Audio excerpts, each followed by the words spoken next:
ये कहानी है मानिकपुर की। मानिकपुर नगर के राजा बेहद जवान और खूबसूरत थे। उनके पिता के निधन के बाद हाल ही में उनका राज्य अभिषेक हुआ था। मानिकपुर के राजा अपनी प्रजा से बहुत प्रेम करते थे। उन्हें बस एक ही चीज़ से बहुत नफरत थी, वे थी रायपुर के राजा और वहाँ के लोगों से।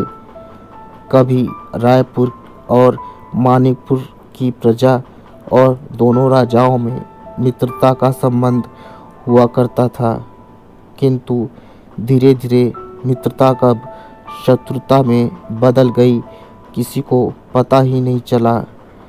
मानिकपुर के राजा की नफरत इतनी बढ़ गई थी कि उन्होंने अपनी प्रजा को यह आदेश दिया था कि वे रायपुर के राजा और वहाँ के लोगों से कोई भी संबंध न रखें, और अगर कोई उनके आदेश का उल्लंघन करता है तो उसके खिलाफ सख्त कार्रवाई भी की जाएगी। मानिकपुर के राज्य में गोपाल साधु नाम के एक सन्यासी रहते थे। मानिकपुर के लोग और वहाँ के युवा राजा उन्हें बहुत सम्मान देते थे। गोपाल साधु के पास हर समस्या का समाधान रहता था। उनके शरण में आने वाला कोई भी व्यक्ति खाली हाथ न जाता। गोपाल साधु का व्यवहार बहुत ही दयनीय था। उनकी राय के बिना राजा कोई भी कार्य न करता। मानिकपुर राज्य में गोपाल साधु के अलावा एक और व्यक्ति था जो कि बहुत ही नेक दिल का था। उसका नाम केसरी था। केसरी एक मछुआरा था। संपत्ति के नाम पर उसके पास एक किराए की झोपड़ी और एक चारपाई, एक पानी का घड़ा, एक दो अनाज की बोरियां थी।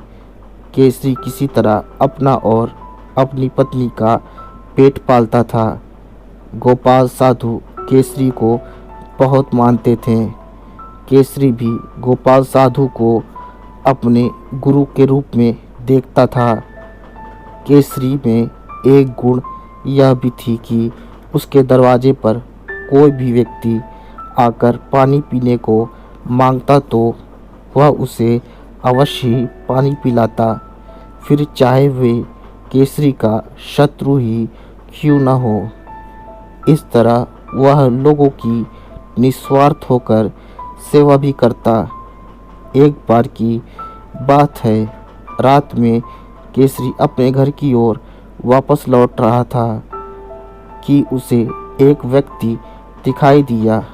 वे व्यक्ति और कोई न बल्कि रायपुर के मंदिर का पंडित मालूम पड़ रहा था, जो कि रास्ता भूलकर वे मानिकपुर की सीमा में आ चुका था।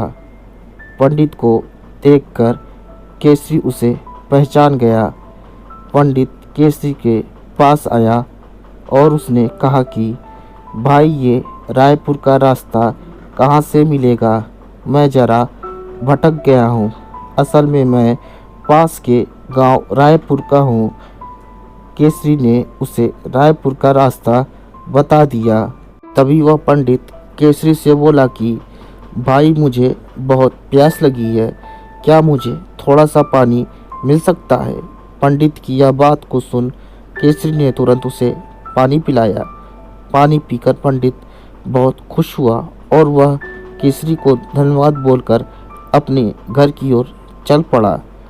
दूसरे दिन कुछ मुखबिरों ने मानिकपुर के राजा को यह सूचना दी कि हमारे राज्य के एक मछुआरे ने कल रात को एक रायपुर के व्यक्ति की मदद की और उसे पानी भी पिलाया। यह बात सुनते ही राजा आग बबूला उठा।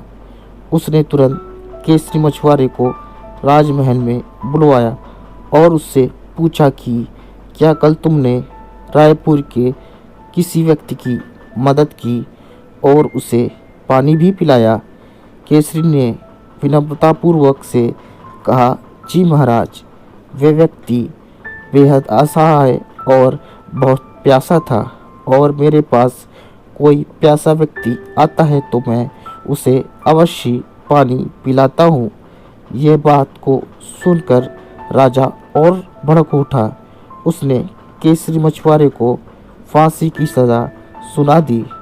उड़ते उड़ते जब यह खबर गोपाल साधु को पता चली तो वह बहुत दुखी हुआ।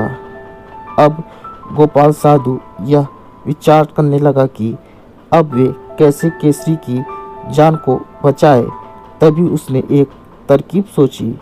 अगले दिन जब केसरी को फांसी होने वाली थी तब गोपाल साधु कुछ वक्त पहले राजमहल पहुँचे और बोले कि महाराज, केसरी बेकसूर है। जब भी वे किसी व्यक्ति को पानी पिलाता है तो वे केवल सदैव आपका ही स्मरण करता है और जिसकी मदद करता है उन सब में वे आपको ही देखता है। और हमारा नगर इतना बड़ा है कि कौन किस धर्म या स्थान से है पता लगाना बहुत मुश्किल है। इसलिए सेवा करते समय सभी को एक जैसा ही मानना चाहिए।